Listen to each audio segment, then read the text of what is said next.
Hey everybody, it's Teresa. I'll give everybody a few minutes to get on and then we will get started at 1:15. See you then. I'm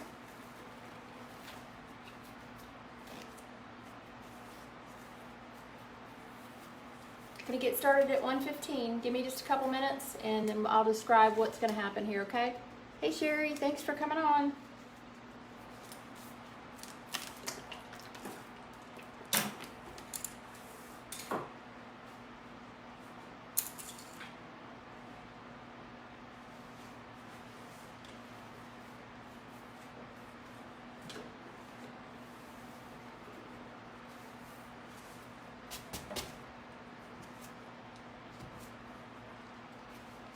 Hey Krista.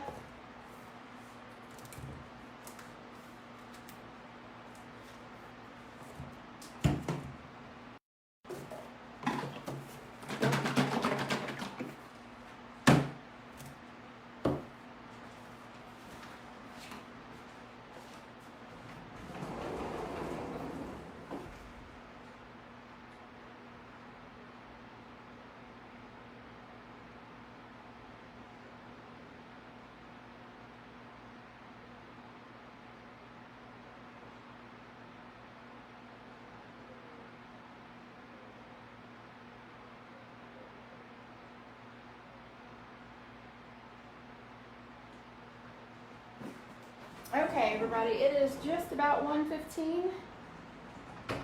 Let's see where we're at here. Got about 2 more minutes. 2 more minutes, so give me just a second. Let me get a couple more things ready. I've got white out, but I think I'm going to need a lot more. So that'll give me the opportunity to show people how I mix it.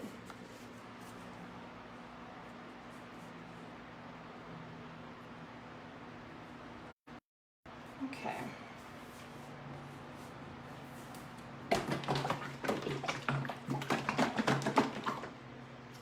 Get my little handy dandy strainer just in case it's gross.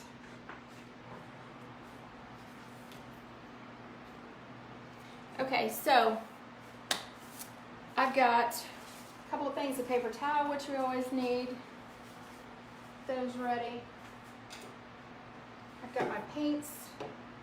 We'll go over those in just a minute because I've got some extras as well.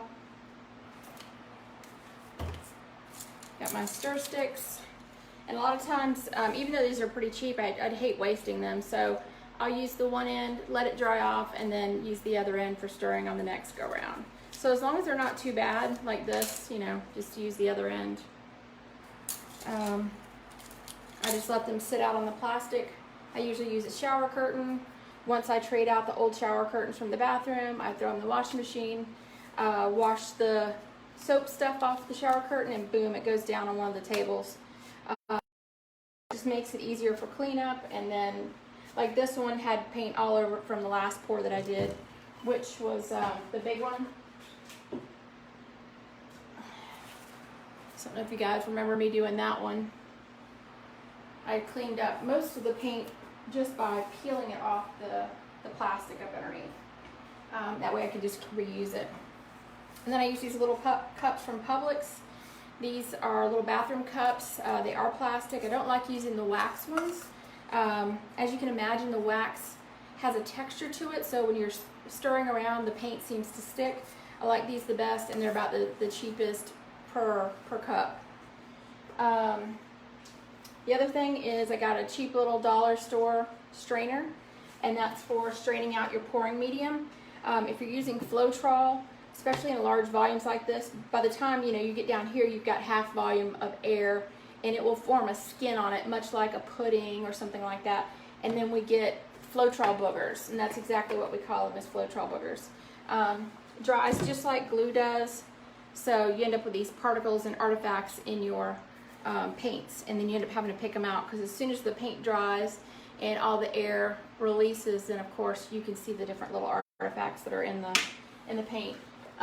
So I like to just strain it, and I'm actually straining it right into a used yogurt cup. one of those glass ones. You can use the plastic ones too. I just happened to try that French OUI yogurt. And then, you know, rinsed it out really well and saved it. So this is what came out. Those lumps, that would have been on the painting here, so we don't want that.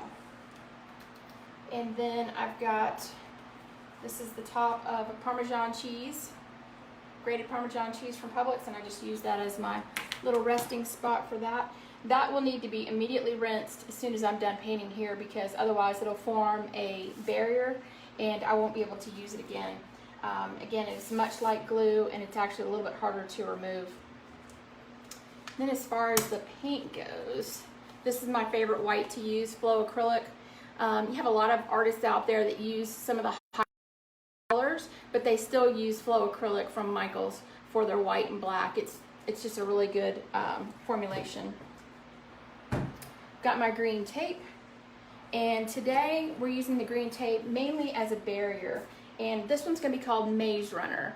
So I'll tag that later. I'll hashtag it Maze Runner. So I was going to show you when I'm mixing the paint here, all I'm going to do is pour in our Floetrol. I'm not going to do an entire bottle of this paint because I don't have a lot of Floetrol left, and I have to go to order some from Lowe's and have it delivered, or Home Depot. But I am going to go ahead and pump my paint into this particular pouring device. And I do love this. This is from Sally's Beauty Supply. You can use any of your hair color bottles. Those great little nozzles. So rinse those out really well. But this I think was $2.99 at Sally's Beauty Supply. And I use that for either filling in or injecting paint up underneath other layers of paint. Get a little bit more in here. I do mix the majority of my colors, 2 parts of the pouring medium to 1 part paint, and then I add a little bit of water. Today I may not add water today. We'll see. So we're going to give this a mix, and because I'm mixing it right now and getting ready to use it, I'm going to slam it down on the table to try to remove some of the air bubbles that are in it. And you can do the same thing when you're mixing in these cups. You know, you're absolutely stirring in air bubbles, so you really kind of want to tap them forcefully on the counter. Now when it's layered, you don't want to do that. This is only when you're actually mixing your paints with the Floetrol and you have your separate cups. Once you've layered it in the cup, you want as many air bubbles removed as possible. So if you can mix your paints in advance, that's great. If you can't, then just take a moment to, I still have to mix this a little bit more. Take a moment to really slam it down on the counter in order to remove some of the bubbles.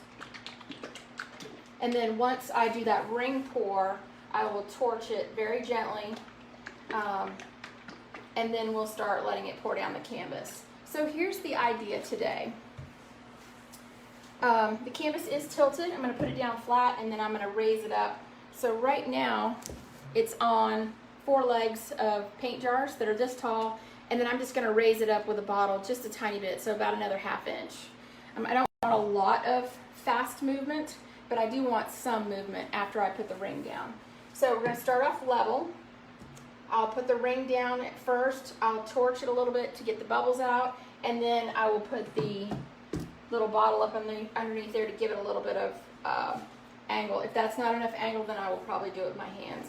But the idea is to have the ring pour through these holes and then down over these different barriers. Now, these are not very strong, so I'm not sure if the paint is going to roll right over it. It might. So this might totally fail, but we're going to give it a shot. So the idea is to have it kind of roll down these and to break those rings as it goes down. The idea behind the flat paint is to create areas where I don't have color, so that when I pull it up, I can decide, do I want to put a teal color? Do I need more gold there? Do I need white? Whatever.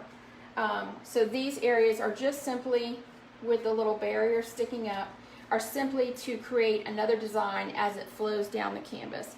And then all of the flat areas are to give me an area after the pour goes to the other end, and then determine whether I would like white or black or silver or whatever to make the painting stand out. I really believe in acrylic pouring that once you get past the basic pour, let me give you an example. I've got these two. So typically, when we start learning about acrylic pouring, we tip the color over all the sides, okay? But I really think having negative space in there of whatever color, just one flat area, helps break up the look.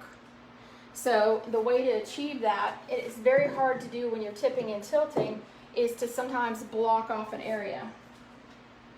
So much like I did with this one, I put down just some tape, some of the green tape on each side, poured down the middle, removed the tape, and then added some more green in while everything was still liquid, and then tipped it around. And then that way I wasn't struggling to make sure that these sides were not covered with the actual design. And I think if the whole thing had been that, it wouldn't be as striking. So, and that's, I don't know, I mean, I've read a few art, I've watched YouTube videos regarding art and placement and the golden rule and 2/3 and all of that. So most people say that there are elements where there should be blank spaces, and there are elements where there should be something like really bright and vivid to draw your eye so that your eye can land and then take in the whole painting. So that's kind of what the idea is behind the blank areas. So let's start layering. First color in is last color out. So whatever color I want to be in the center of my design is what needs to go in first. So I think I'm going to go with silver.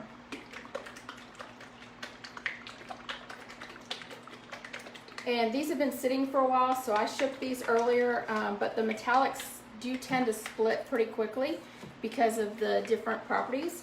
So I'm going to shake it, and then I'm going to slam it down on the counter, try to bust up some of the bubbles.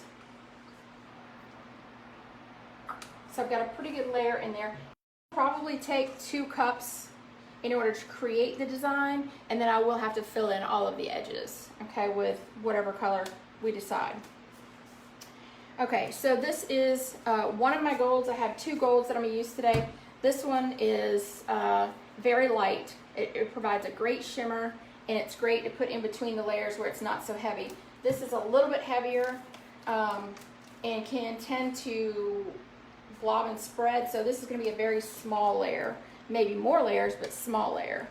And then probably do white next, and then probably gold, and then black. And the black layer is going to be very thin. Black and green tend to take over when you're pouring them in your cups. Or sorry, when you're pouring them on your canvas. I don't know if it's high pigmentation or what it is, but it does absolutely seem to take over. So let's see. Okay, so we've got that. Let's put in some white. Now, once you go past the first one, in order to not have a lot of mixing in your cup and for this to turn to mud, you really should pour gently down the side so that it's gently layering. You don't want to squeeze so that it's forcibly going from one layer to the next and mixing already in your cup. You only want mixing to happen on your counter, or I'm sorry, on your canvas or whatever your substrate is. So I'm going to do the white next, and I can already see bubbles in this one, so I'm going to go ahead and get rid of some of these bubbles now, and then gently pour down the side here. That actually looks very thin. Let me switch over to this one. That's definitely thicker. Maybe you guys can see that. You see how the layers are still separate? I'm going to do that with all the colors. And I've just discovered that I did not bring black in with me, so I'm going to take this to the kitchen, rinse this out. I'll grab the black bottle, and I'll be right back. Give me just 30 seconds.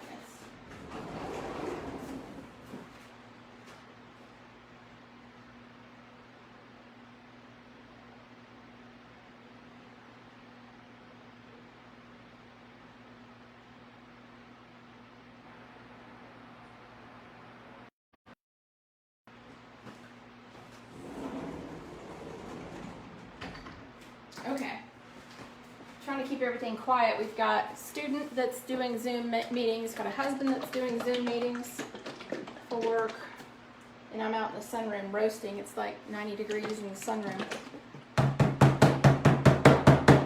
Okay, try to tap some of those bubbles out. Now, I haven't used this one in a while, so I'm going to pour this into a separate cup and see what kind of consistency I have.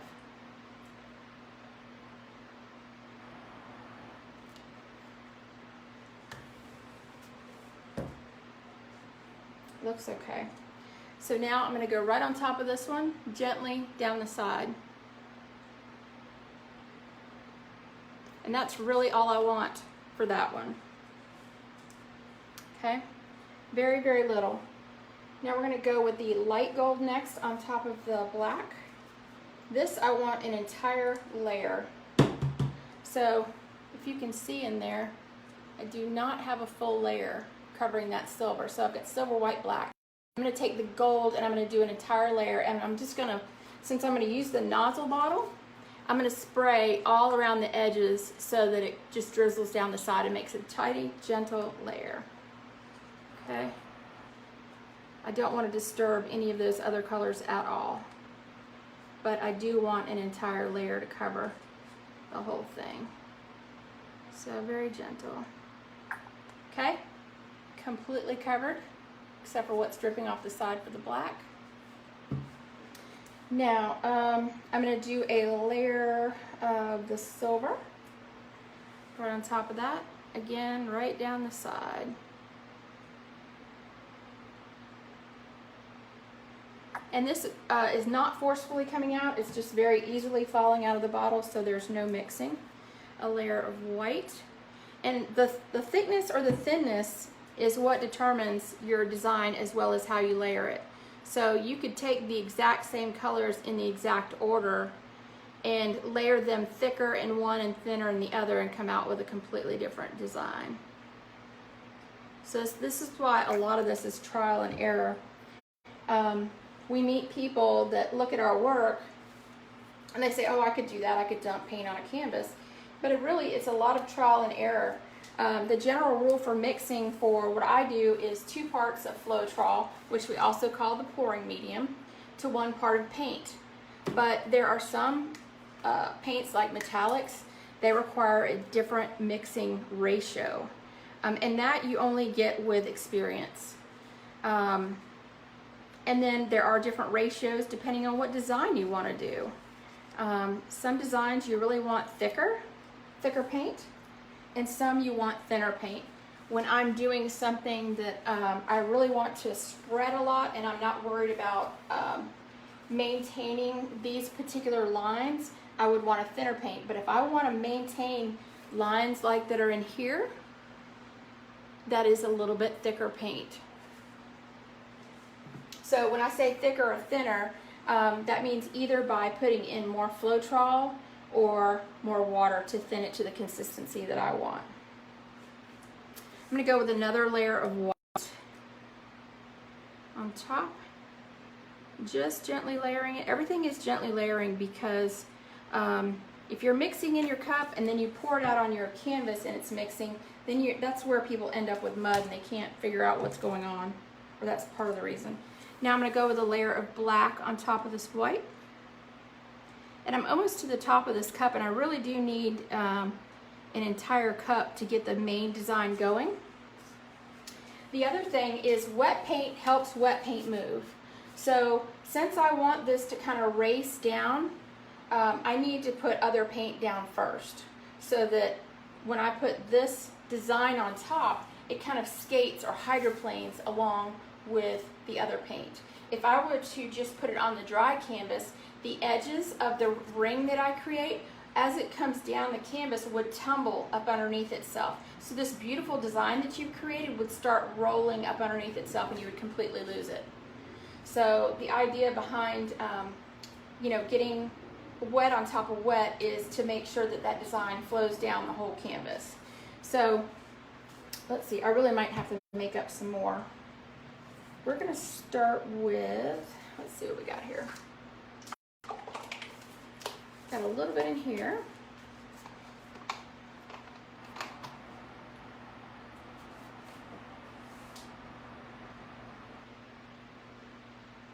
Oh, and I did do the green bumpers on the side for a reason. I want to capture as much of the paint as possible on the canvas until I'm ready to tip it off.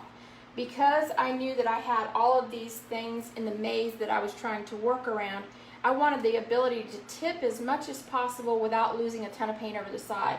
And then once I get the paint down as far as I want, I'm going to remove all the bumpers, these, and then pour the paint over the sides, whatever direction I want.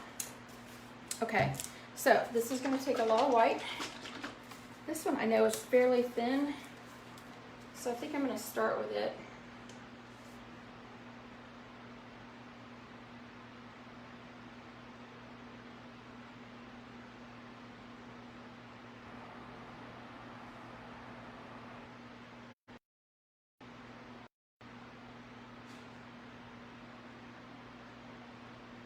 And I'm not looking for any of these little borders to stay in place. They're going to come off, and then we're going to put other paint in its place, depending on what we think it needs. Okay, do you guys have any questions so far? I'm going to be scooting this around. I'll be able to look at the computer and see if you have any questions.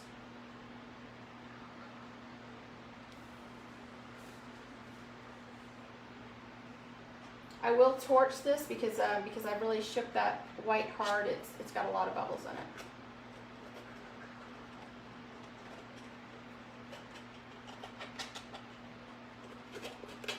And again, this is not about any special design with this white. It's just a matter of getting all portions of this, especially this top part of the canvas, wet.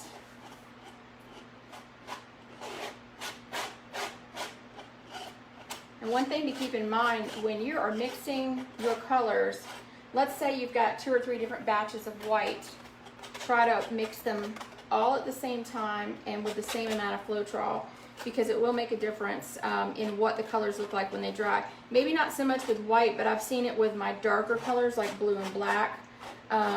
Yes, it is the same blue and it is the same black, but sometimes they look a little bit more muted, or one has a little bit more shine or whatever, just depending on how much Floetrol is in it.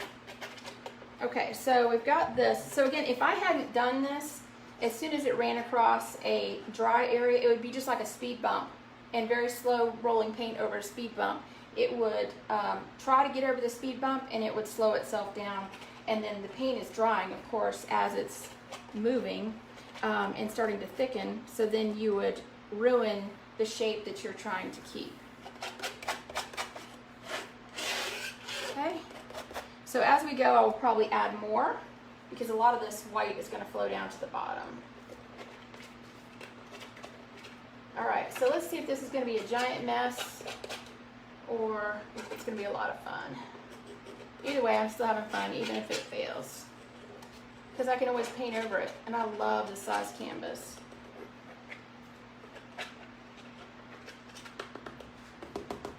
Okay, the other thing that you can do, make sure you don't take the pointy end, but just try to take the side. You can actually tap on your canvas and it will break up those bubbles. And that's actually in some cases better than using the heat gun or using the torch, because the heat will dry your paints out. And actually, I think we've got the majority of them by doing this. And I really need to do this more often. Okay, got a hair in there. Okay, so we're going to go with the first cup, and then I would probably end up doing a layer of white or some other color in between, and then a second cup. So we'll see how it goes. All right, going with a circular motion because I want the design from the circles that it creates to pour through these little areas here. And I'm going to keep low to the canvas because I want the rings to stay together. If I was to move up higher and pour really high, it would churn much like the ocean, and then we would lose a lot of those rings. And I really need the rings to stay intact to form the neat design as it goes through our little maze here.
So I'm going to lay it down a little bit because I want to try to get some of this paint on this side around this barrier, but then I want to pull all of my paint back here so that I can come down this way and try to go over this barrier. So I've not only created an art project, but I've created a game for myself.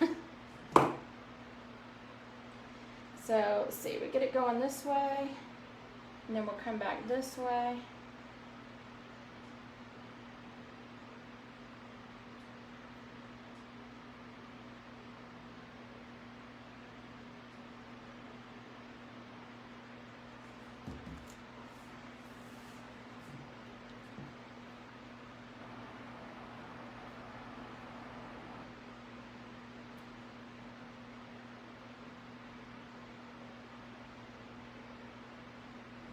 I think what I'd like to do is I'd like to get more color in here, so I'm going to take the nozzle bottle and I'm going to start up here and try to break some of this up.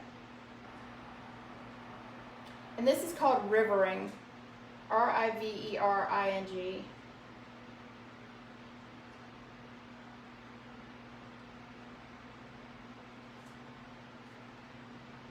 And what I'm doing is I've got the nozzle in the paint and then shooting that nozzle through the paint as I go. The slower you go, the thicker that river is happening underneath this paint. The faster you go, the thinner.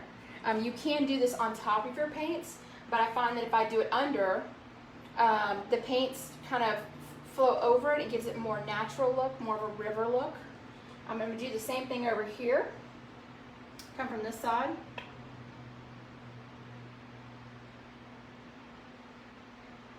And I'm just trying to go wherever I'm trying to break up some of this design. The gold is very muted right now, but after this dries, we will get a lot more shimmer.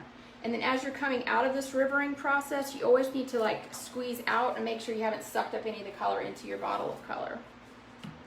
And I do this with silver, gold, teal, whatever color you want, but I do use it, the majority of it, with white. So now we're getting down to an area that has some dry spots. So what you do is you take your paint and get them down over these dry spots. Make sure, because it'll slow the process up, and then you'll get these weird humps that you don't want, or maybe you do want, but I don't want them. I want more of a natural flow to it. So let's get the palette knife out. Okay. Because as this paint dries, like I said, I'm in a very hot room right now. So as this paint dries, it's going to change the design. So we've got to be cognizant of that the whole time.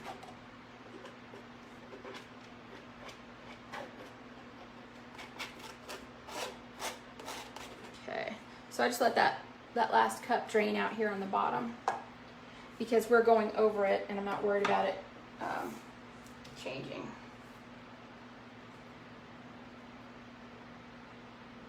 I still might do another river right here down the middle. I think I'm going to do that right now, as a matter of fact. I feel like one needs to start right here. And I'm going to go slow and squeeze a lot into this.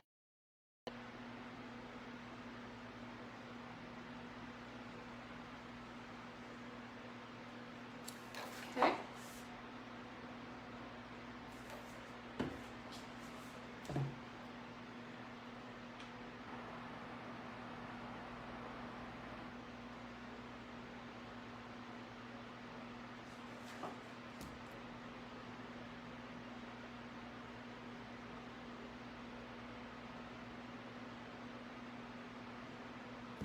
Now, getting down to a dry area, so again, I want to go back, fill it in, because we don't want to lose any of this color that we've created. It'll roll up underneath itself.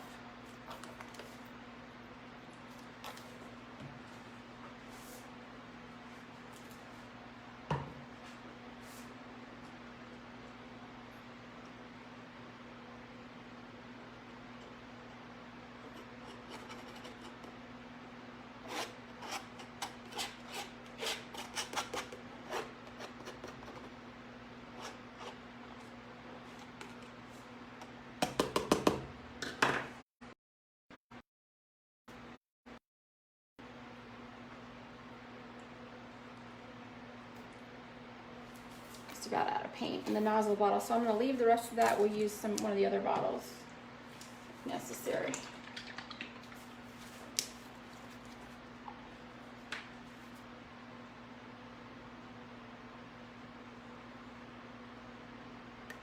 Okay. I appreciate you guys hanging in there with me.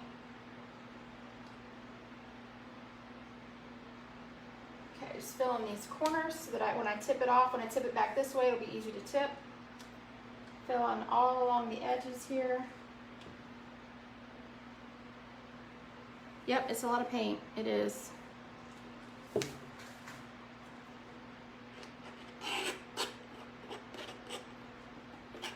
Okay, so we're almost to the bottom. Just got one more hurdle I want to get over here.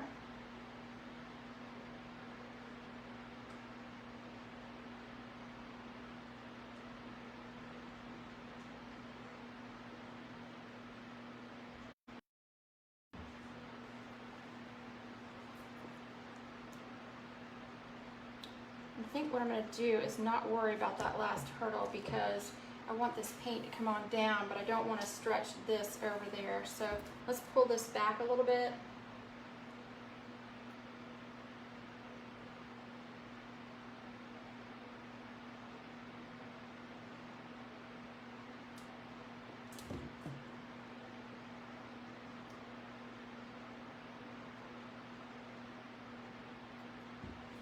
I think what I'd like to do is do another cup. A dry spot over there. Do a small cup of gold, silver,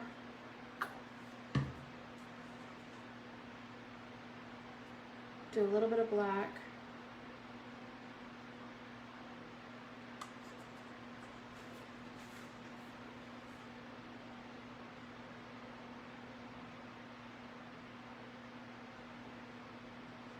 and do that here.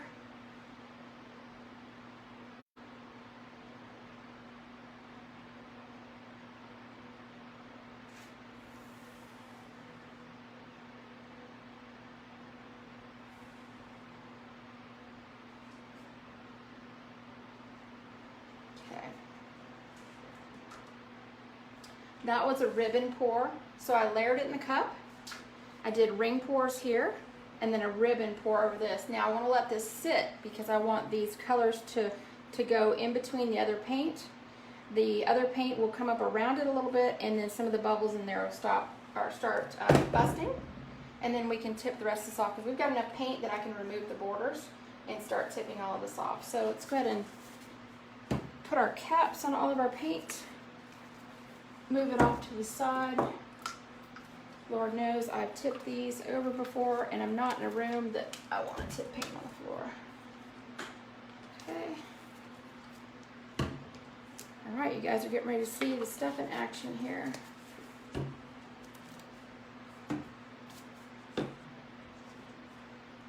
It's getting ready to get messy. Hey, Kathy. Let's see, I don't know who's still on, but let's see, we've had Kathy, Courtney, Tommy, Sherry, Robert, who else? Kathy, Carey, Jessica, Amanda, Sherry, Krista. I think that's the most I've had on a video. It's fantastic. Thank you, everybody. Hopefully you'll come back and watch the whole thing later. Okay, we'll keep this out. And when you're doing this, make sure that if you have paint on your gloves, don't lift your drippy hands all over your canvas. You'll get these nice drip marks in your paint. Okay, so everything is off to the side so we can make a mess. Let's get these out of the way.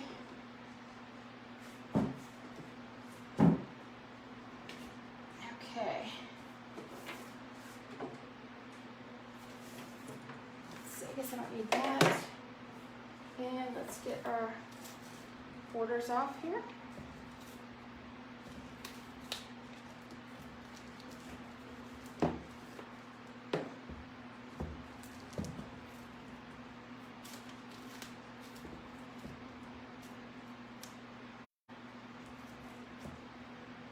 Oh my goodness, I can't get this off. There we go. Okay, now pull this away from your canvas and ball it up so that the drips from the tape do not get in your work. Okay? Be super cognizant of that. Okay.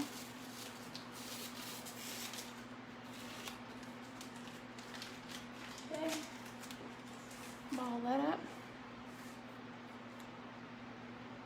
Okay, so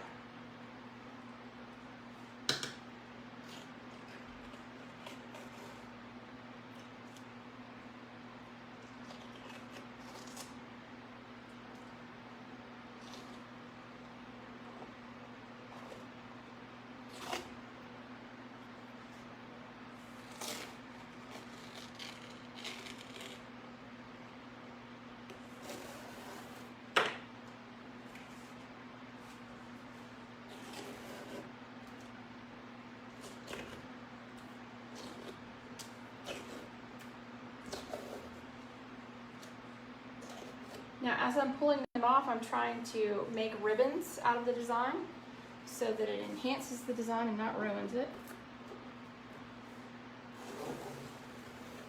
Okay.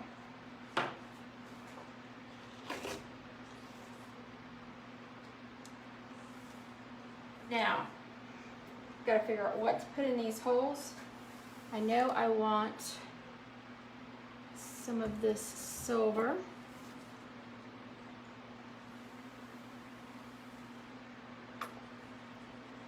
So that's just straight color that I just did.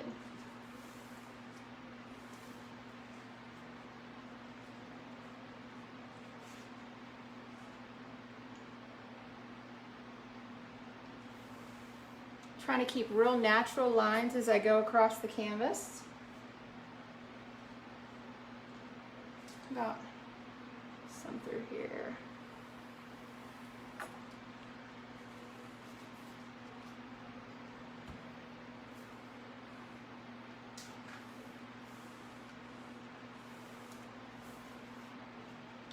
I'm going to fill these areas in with just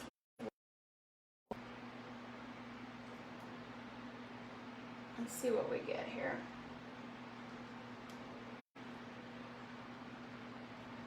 Fill in all these little gaps where our tape was. And give the painted areas next to them time to join together. And then they will start shifting.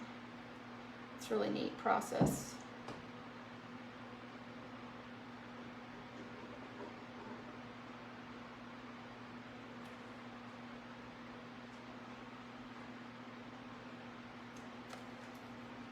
Just about out of white paint.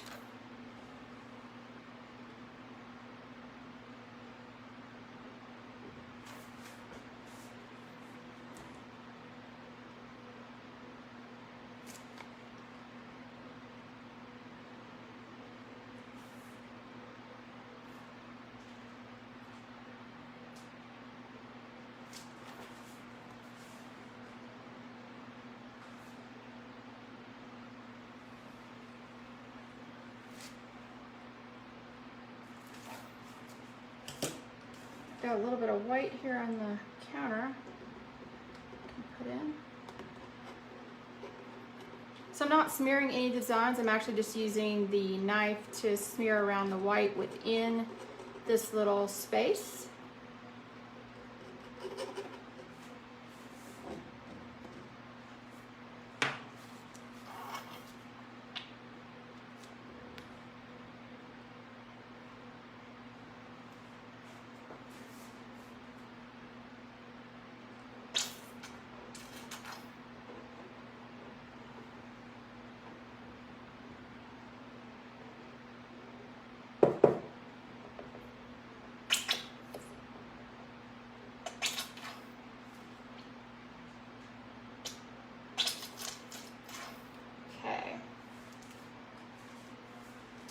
Looks like I've got one more spot.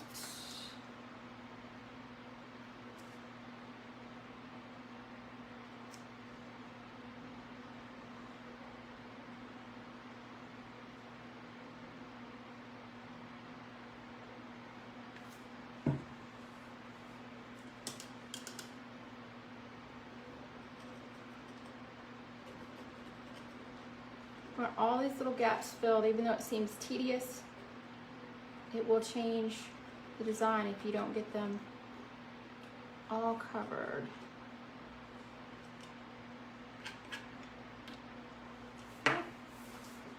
Ready?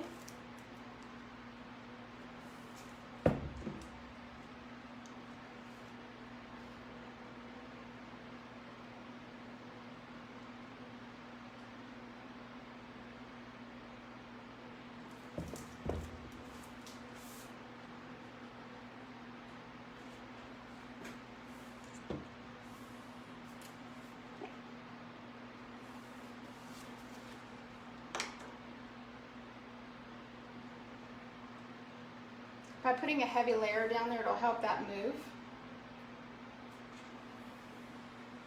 I'm going to do a heavy layer right here too, and it'll help all this paint move. So, if you guys can see that sheeting right off the back there. I'll try to turn it around.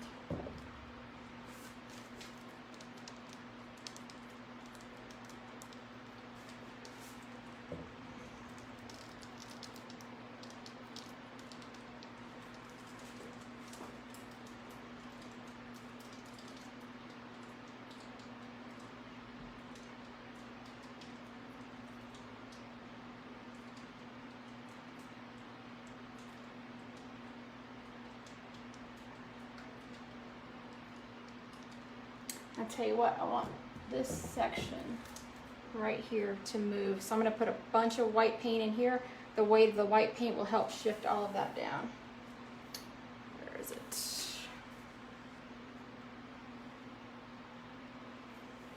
Okay. Now watch.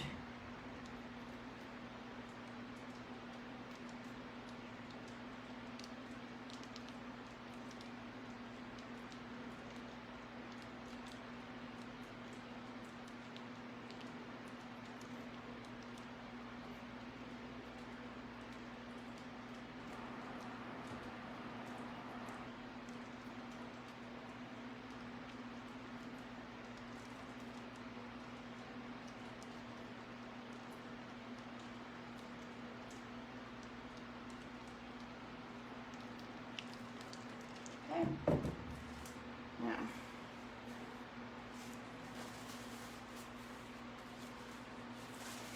Now the trick is to spin this around.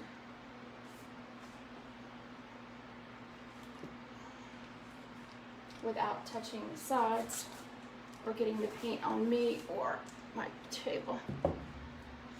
Okay.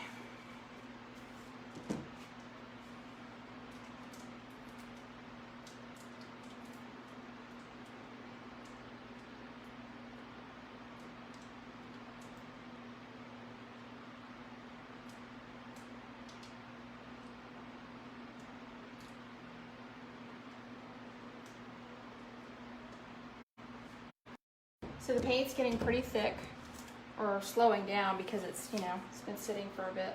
So I'm going to go ahead and do another thick line here. Try to get this to move off.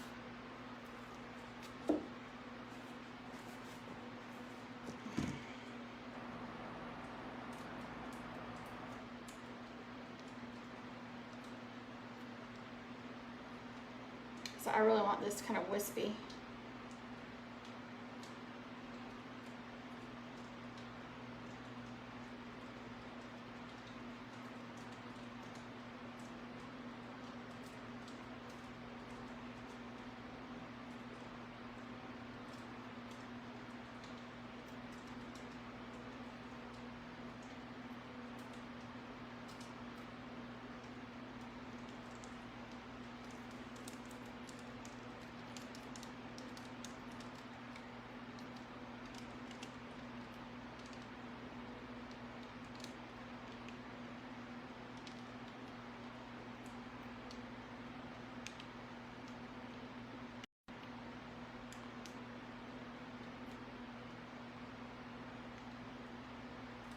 So right now all I'm trying to do is get this area, which I know is very hard to see, but the table's too small for me to flip it again. is to try to get some of this area to close up just a tiny bit and to get this paint to go thinner and wispier.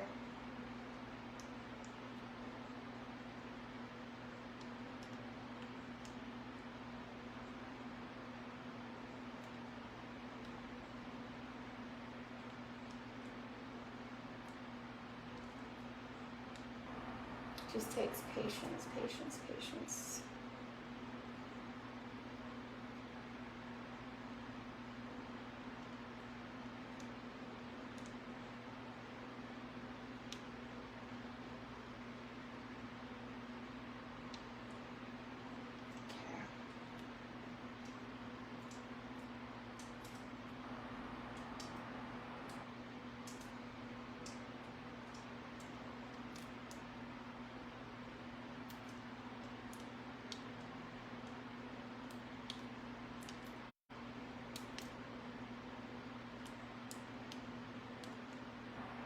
So notice if I had to do this again, I needed way more paint.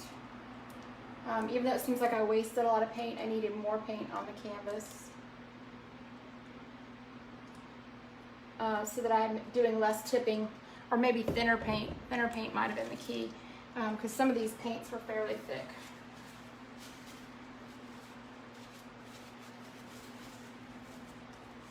So I like this stretching here. I think what I'm going to do is take my palette knife and drag through this. See if I can get some wispiness happening.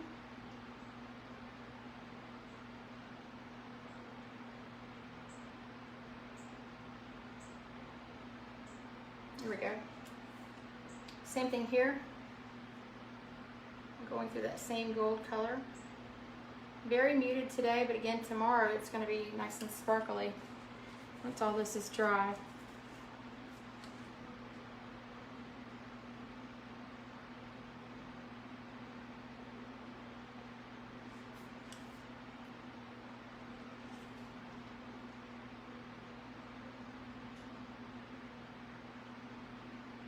So when I put down on the canvas or on the table here into black and white, picked up some of the color on the palette knife and then brought it to the design so that I can drag more color into this area.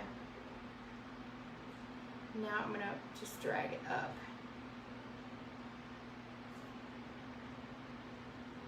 So what I want to do is continue any of these lines that I'm making. And I'll take the knife and I will go into any of these areas that I think are too spiky or not spiky enough. If they have just like a little hump, I'm just going to pull through the hump in order to try to get some kind of flowy river thing going. But I want to do it naturally from wherever it started. Same thing down here. I'm going to come from here and try to come up. I do want the negative space here in these spots, but I also want some type of, and there's something in the paint here. But it actually made a neat design. So I've got, you know, like little maybe rivers here. Maybe they're tributaries coming into a river. Maybe you're looking down from the sky and you see these things. This is when you go through your painting and you find little bits of paint. Try to look through all your sides. Make sure that you have all your sides covered. Pick up the paint. Try to find corresponding paint that dripped on the table and cover those spots. Or take your base color, which in this case for me was white, and drip it over the edges. Actually, it'd be easier for me to put it down on the canvas and then just to apply it with my hands. Don't want to tap the entire side because the whole point of dripping it over the gallery wrap canvas is to create that design on the side so that when your customer buys this and takes it home, they're not having to frame it. It's already in its own beautiful little design. Okay, so right now I'm going to go around the whole canvas and I'm going to tap all the edges, make sure I've got all my corners covered, with the colors that I want. And then I will do a picture for you. I'm gonna let it set just a little bit because it will change just a little bit by the time I'm done tinkering with it. And then I'll try to get this uploaded on YouTube just as quickly as possible. But I appreciate everybody watching. I know that this was a long video, but I appreciate you hanging in there. Thanks so much. See you later, guys.